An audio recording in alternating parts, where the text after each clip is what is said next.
81 for a purse of 200 sovereigns. The Caulfield Guineas has been one of the most storied races on the Australian calendar. The 1600-metre contest for 3-year-olds has an honour roll featuring Tulloch, Manicato and Mahogany. Mahogany from Port Watcher, Friedman, Quinella. The last filly to win the race, Surround, in 1976. And Surround going to win the Caulfield Guineas by 2.5 lengths. Later made history as the first filly to win the Cox Plate. But Surround, the mighty champion, is striding right away. Bart Cummings won 5 Guineas, including in 2005. When they turned, God's Own got flattened again. When God's Own was severely checked mid-race before making a stunning comeback. A remarkable performance. God's Own has won the Guineas. I've never seen anything like it. He's got up. The Guineas is renowned as a stallion-making race. Legendary sire Lonhro won in 2001. Pure Theatre and Lonhro. Ocky's little boy's taken the lead, Lonhro, and pulls away to win the Guineas. While in 1999, Results' Choice jumped well on the two inside. future star stallions fought out an epic. It's Testarossa clear though. Results' Choice is coming again. Testarossa has to find Results' Ditch. He lunges and wins. Results' Choice beat Testarossa. A magnificent Guineas. Emily taking us through some stirring moments from this truly classic great race, the Caulfield Guineas, with all that history and those champions that have won. And today is remarkable because not only do we have the Guineas, we have the opportunity of James McDonald setting a record for a jockey in the race. Can you think about it? This race has been going for such a long time. This is 144th running, but no jockey has won the race more than 3 times. It's quite surprising. There are a heap of them that won it 3 times, including Scobie Breesley, Tom Hales, Roy Higgins, Bobby Lewis, Maurice McCartan, George Moore, Brent Thompson. And those great jockeys that have got to the 100 Club have all been successful in the Guineas. Yeah, goodness me, it's been some race, and that man, that's James Cummings, and he's the trainer of Broadsiding. 3 out of 4. What about the family affair? Clint's father, of course, had Weekend Hustler, and his great uncle, of course, had Manicato. Gay Waterhouse, could that elusive classic? She hasn't won one of these, could you believe it? Dom Sutton in his first year of training, could he win with Feroce? That would be something. But the biggest story of them all is this one. It's a double-edged sword. It's 4 Caulfield Guineas to have the record, but even more importantly, it's 100 Group 1s to join the men that are looking on: Huey Bowman, Jimmy Pumper Cassidy, Damien Oliver and George Moore. It's the best company anyone can keep. So it's Group 1 time. It has been with the might and power, but you almost feel we go up an extra notch. Always a great race, and today there's a sting in the tail like few others. Because of Broadsiding himself, he's trying to win a 4th Group 1, and at this stage only 2 horses ever in the history of Australian racing have won a Caulfield Guineas and had 5 Group 1s to their name at that stage. So he's right up there with the very best. Tulloch was one of those. Here he is. Yeah, he looks outstanding. He came back in terrific fashion, winning the Group 1 Golden Rose. That was first up. Looks like he's made good improvement there. He's so well muscled. He's a beautiful looking colt, and he's just crowned champion 2-year-old of last season. So let's see what he does as a 3-year-old. Ruda Royale, he broke his maiden a couple of starts ago. He was good in the start stakes. He was. He's big odds here. Tony and Calvin McAvoy prepare him. He was beaten 2.5 lengths in the start stakes. He's having his 4th up run, so he's nice and fit. Think that we're going to see a peak performance from him today. Evaporate's won his last 4. He's been the big improver. The Stut Stakes has provided plenty of winners, including last year with Griff. Yeah, he's got a picket fence next to his name. He's got looking for 5 wins in a row, and one thing that'll be to his advantage, he'll be forward. Angel Capital is unbeaten in Victoria, Katie. Yet to be beaten in Victoria. Yeah, he's flying. But the only worry for me is he's got hind brushing boots on, so he must hit himself behind. So he's a horse that needs to be well balanced before he's asked for an effort, and Ben Mellon knows him well. Mayfair debuted on July the 6th, and here he is with a real chance. Yeah, he's just kept on progressing. He was 3rd, narrowly beaten 2 Broadsiding in the Golden Rose. He's nice and fit. He looks well in the yard. I'm sure he'll be forward, and he's going to take some catching as well as this guy with the blinkers on. Yeah, one and Rura. So he's the stablemate. He won a couple of races in the winter. His last couple of runs have been very, very good. Gay's got no problems with the 1600. Public Attention's had no luck in his races so far. He's got some quality about him. He could be a big improver. Yeah, Yeah, I love this colt. I remember Mick Price early days saying that this is his Caulfield Guineas horse, so I think he's going to run a really, really good race today. The mile will be to his liking, and I think that he'll be forward. He's a horse that probably can't sit and sprint, so he'll want to be rolling along. This is the rookie trainer, Dominic Sutton with Ferocia. Craig McRae, the premiership coach of Collingwood the year before last year, is in the partnership, along with John Kenga, the new chairman of the Melbourne Racing Club. That would be something. Yeah, absolutely. He's third up. What a big thrill for Dom Sutton to have a Group 1 runner. Tropicus, Anthony and Sam have already had a pretty good day, haven't they? Yeah, they're absolutely flying, aren't they? And so is Mark Zara from Barrier 1. It's a horse that tends to get back in his races, so we'll see if he can get the speed on here. In Private Life, well, they paid $650,000 for this Magic Millions purchase. He's a beautiful colt by Written Tycoon, and he's been going well this preparation, but this is a little bit of a step up. And the trainers won a couple of these, as well as about 164 other Group 1s. And let's listen into Gay Waterhouse. She's about to talk to Jai McNeil, the rider of Wanneroo. For you for the big one now, the Caulfield Guineas, the sports bet Caulfield Guineas, hot on his heels. I won't say hot on his heels, but second favourite and co-second favourite, Angel Capital. Good acceleration, this galloper. Data says he should run out a strong mile. Mayfair for Gay, we just saw her on the screen talking about the stablemate. It'll go forward and make its own luck. That's a good pattern for today. I want you to answer it in 20 seconds. If you're James McDonald, Kathy, if you're James McDonald, do you ride a little more forward or do you ride him softly broadsiding? You ride him like the best horse in the race. He's got to have the confidence in him. Thanks for that, Kathy. Give us the market mover, Nick. Yeah, it's number 4, Angel Capital, Bruce. $9 into $7.50. We're pretty tight with broadsiding, so don't be deterred by the fact he's out to $1.70. So Angel Capital at $7.50 is the market mover. Deny Knowledge was the market mover, by the way, in the Might and Power. So they start to come in for the Caulfield Guineas. We've got a hot pot favourite in broadsiding here with J Mac. So we welcome our viewers that have been watching Bathurst to a special moment in Australian racing. It's the $3 million Caulfield Guineas. The hot favourite is broadsiding. James McDonald sits on 99 Group 1 winners. Only 4 jockeys have ever ridden 100 Group 1 winners that have been based in Australia. He joins an elite group if he were to win. He runs in the Godolphin Blue for James Cummings, who's won 2 of the last 3 of these. It's such an important race. It's $3 million. It's a race that can make a colt.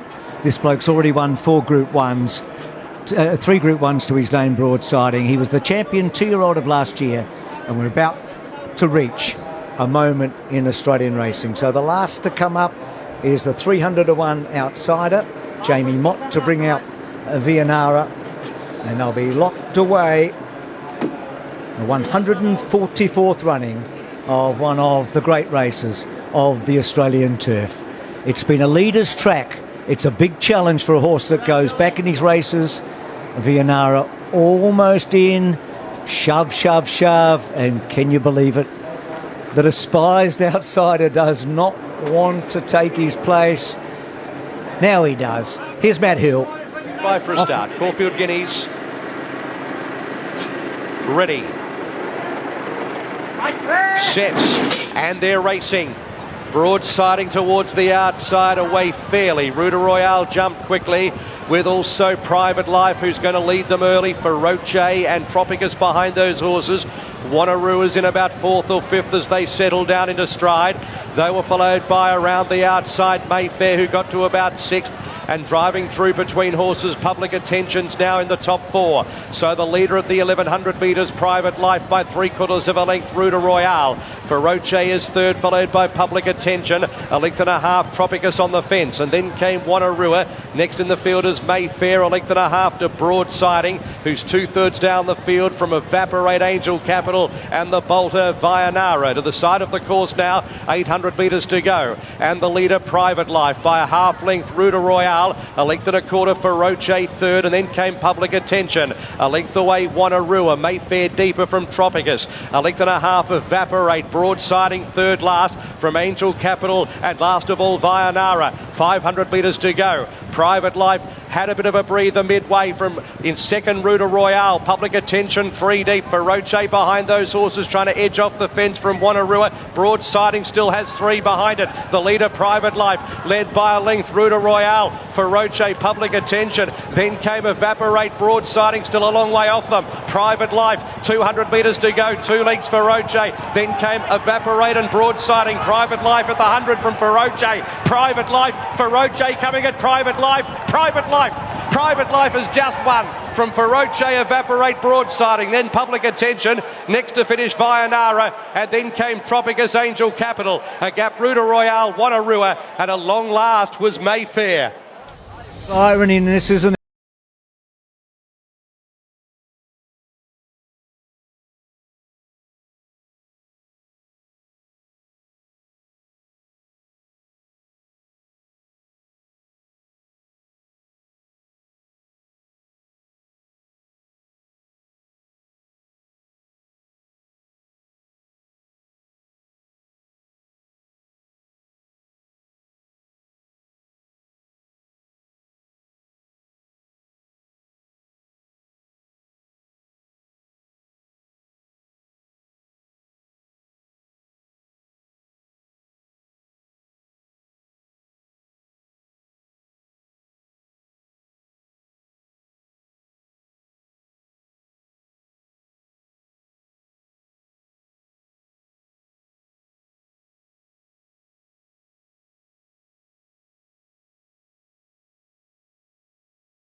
Been well placed here by Chris Waller. Broadsiding, just unfortunately, he had to come back and go around them, and that's not how the track's been playing. So, a good performance there from him. Richo, front-running ride was a beauty, and the Waller stable continued. 6 Group 1s for the season. It's hard to believe, isn't it? 6 Group 1s already for the season. Charlie Duckworth, you're a huge part of that. Was that the plan to go forward and lead? No, it certainly wasn't. Look, when you put these world-class jockeys on like Damien, who obviously was successful for us only 7 days ago at this elite level, you've got to leave a little bit to them, but ultimately the idea was to just try and settle around midfield. But he began so well, obviously Damien must have taken it into his own hands, and to his credit, he's played an absolute masterstroke. So full credit to Damien. Look, he does plenty of homework. He came here to gallop him on Tuesday. As Joe Moreira in his first up run just mentioned, that it took a little bit of time to balance around the Caulfield turn, so that's why we brought him back here for a gallop. Damien was on that morning and he's on again today, and yeah, it's amazing. Obviously, these stallion syndicates are unbelievable. They pump in a lot of money into the game, but they need to get results, and they certainly got a good result today. Oh, they certainly did. What were you thinking when he was rolling along and the sectionals he was running? He was going to give a kick. Yeah, wasn't he? Look, we've always maintained that that he's a good horse. I know at the start of the prep, I think he won a benchmark 64 at Warwick Farm, and now he's just won a Caulfield Guineas. Look, we've had faith in the horse. We haven't lost that, and the team at home and Coolmore themselves, they just do a fantastic job to get them here in one piece, and it's pretty exciting. Today we've unearthed a TV star. Her name is Kathy O'Hara. She's dominating. Yeah, apparently she went all right up there. She's still on. Oh, is she? Yeah. Is she? Babe. Well done. Thank you. You look pretty happy there, Damien. You had to ask if you'd won, but that was a very good ride out in front. Yeah, got desperately close in the line, so yeah, I was just hoping. I thought I'd held on, but I was never want to crow it. You've won the Guineas, another Group 1 to add to your tally. How does it feel right now? Yeah, great. It's obviously a race with great prestige. I've been close a few times, so to win one is great, and just to repay a bit of faith in Chris Waller, Charlie Duckworth, and the ownership group is a big thrill. What sort of level of confidence did you have against the Spruik horse broadsiding today? I mean, every horse is beatable, so you just have to go out with the mindset of riding your horse the best you can, and that's all you can do. You can only paddle your own canoe and let the rest look after themselves. That's a great saying. What are you going to do tonight to celebrate? got a light ride at Seymour tomorrow, so I don't think I'll be doing much. But we're catching up with my wife and quiet celebration, the two of us, so it'll be nice. There's not many calories in a glass of champagne. Yeah, I might have to have one at least. Good on you, well done, Damien. We love seeing you win these big races. Thanks, Charlotte.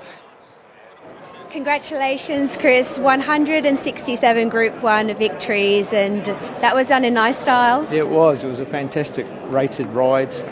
Did it the hard way, though. He had to lead them up and still hold them off. They had their chance to get past us, but he fought very bravely. So, yeah, very proud. It's his first run over a mile, and he's only had a handful of starts. It's incredible to think that he's so lightly raced. But we know that Caulfield track is playing for horses up on speed, but how did you think he was going to go leading into the race?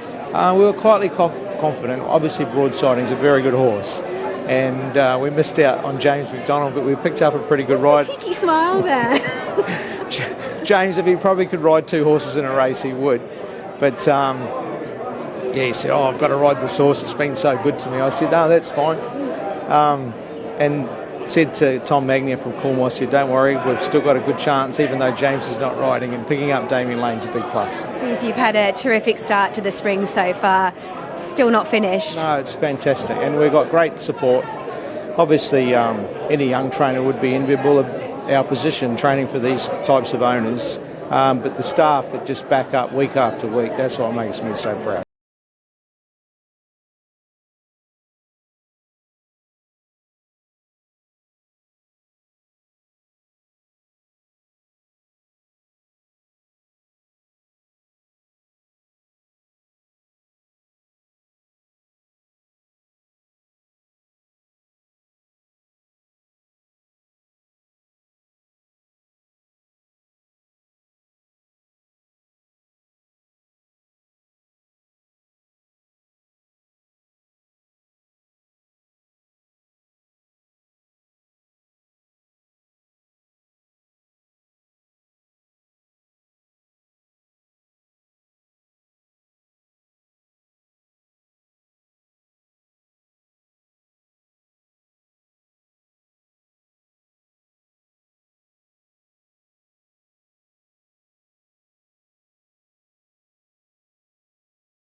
And Godolphin in this country. No doubting that. And Mr. Zhang, who is the brains and the finance behind Yulong, is a really passionate racing guy, and he's taken his time. He's invested so heavily into Australian racing. He deserves every bit of success that comes his way.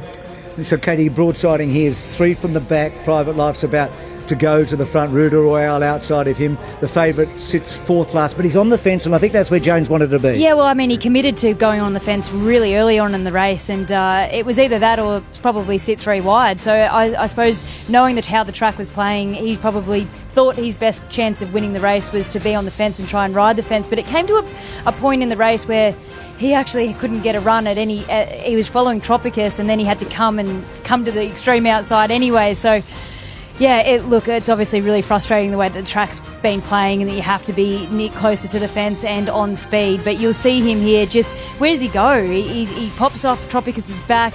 The horse in front of him stopping, that's Wanarua. And that's Evaporate outside, who runs third, who's already off and gone. Yeah. And he now tries to get on the back of Evaporate. Yeah, so that otherwise he's still back there getting held up behind Wanarua. So he's trying to give his horse the best opportunity to win the race, and unfortunately gets out to the quicksand, and to finish where he did really has been a very solid performance. It was a good performance. He couldn't quicken on the turn. Did you notice? The horse behind him got alongside. He couldn't quicken on the turn, and then he did pick up and charged late. And Kingston Town came here as a 3-year-old and couldn't do it.